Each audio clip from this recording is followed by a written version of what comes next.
Once the cesarean is done, the doctor ensures that the mother is stable as far as her BP, her pulse, and her bleeding is concerned. So once she goes back home, she's advised to take 90% of the times rest for the first 2 weeks. Hello everyone, this is Dr. Jayashree Baski, consultant obstetrician and gynecologist in Fortis Richmond Hospital, Bangalore. I'll be telling you all about post-cesarean recovery and what you should be doing after a cesarean section. I'm sure all of you know what a cesarean section is. It is the delivery of the baby through a cut in the mother's abdomen, just above her pubic bone. It's usually done in cases where the mother is unable to deliver normally, or when there's a risk to the mother or the child, then the obstetrician will take a decision to deliver by cesarean. Once the cesarean is done, the doctor ensures that the mother is stable as far as her BP, her pulse, and her bleeding is concerned. And the mother or the patient is kept in the hospital for the next 72 hours for observation. The first 24 hours are critical when the BP and bleeding and pulse will all be monitored, and the mother will be put on rest on the first post-operative day. The nursing staff will help the mother to ambulate or move around in the bed. That's on the first day, when even the urine will be drained via a catheter.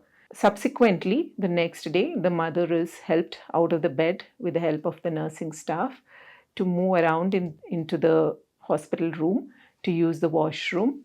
And also, when the catheter is removed, she'll be encouraged to void, and she'll be usually put on a soft or a liquid diet and made sure that she's moved her bowels as long as she's in the hospital. On the third postoperative day, the mother is made to move around in the hospital room and also in the corridors of the hospital with somebody's help and also holding the banisters, just to make sure that once she goes home, she's able to move around in the house freely and with confidence.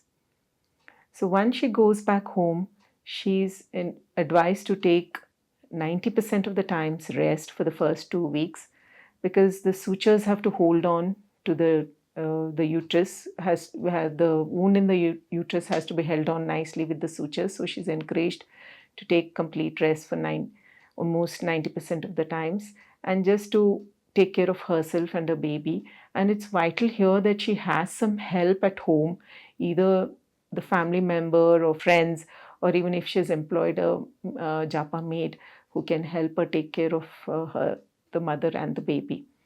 And as far as the food is concerned, it is usually advised to have soft and bland diet with plenty of liquids and some seasonal fruits, so that she doesn't have constipation, which is a common problem post-delivery. So once the first 2 weeks are over, the obstetrician will ask her for a review just to check the wound and make sure that it is not infected. And some analgesics are given for pain to be taken at home. Subsequently, once this 2 weeks are done with, the mother feels more confident and the pain is less. She's able to handle her baby with confidence, and she's able to walk around in the house holding the baby in her arms, and she's able to take care of herself a lot better. And the food again would be, the food that is encouraged is again soft, bland diet itself. And it's better to avoid spicy and hard food at this point of time. And rest can be taken as and when she feels like having rest. The changes that happen during pregnancy will revert back to normal in 6 weeks' time. And this 6 weeks' time, whether it's a normal delivery or a C-section, in C-section a little longer, say about 8 weeks' time. So there's complete recovery of all the changes that have happened during pregnancy, and the lady has to come back to non-pregnant state in this time. So this requires rest and a modification in our diet.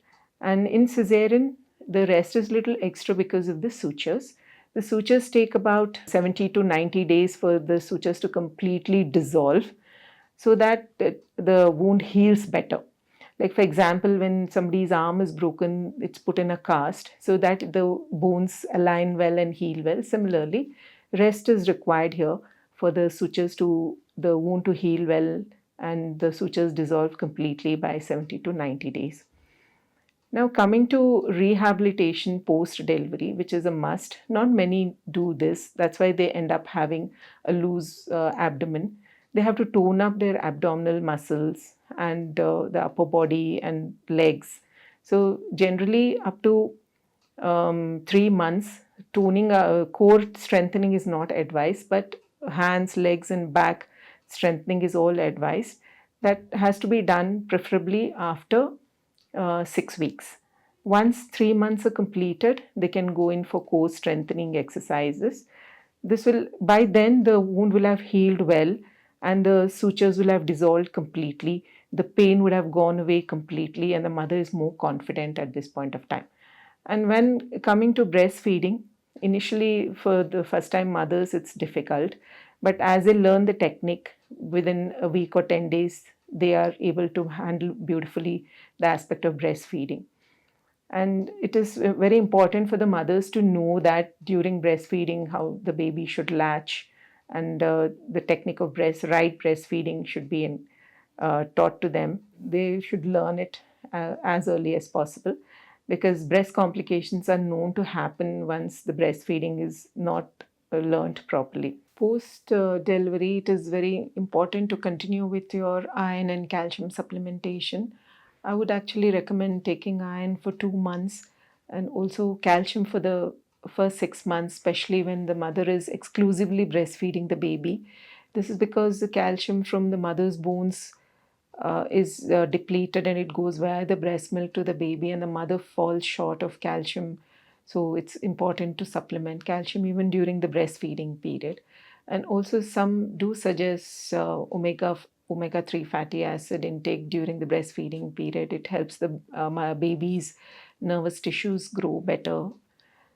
So, in general, it is important to take care of oneself post delivery, and not just leave things to prevent complications in the mother. It's important to take these vitamins in post delivery to prevent complications like temporary osteopenia of the lumbar vertebrae, because that is the area where the calcium goes from the vertebral column goes to the baby via the milk, and invariably mothers complain of low backache, and this is one of the reasons.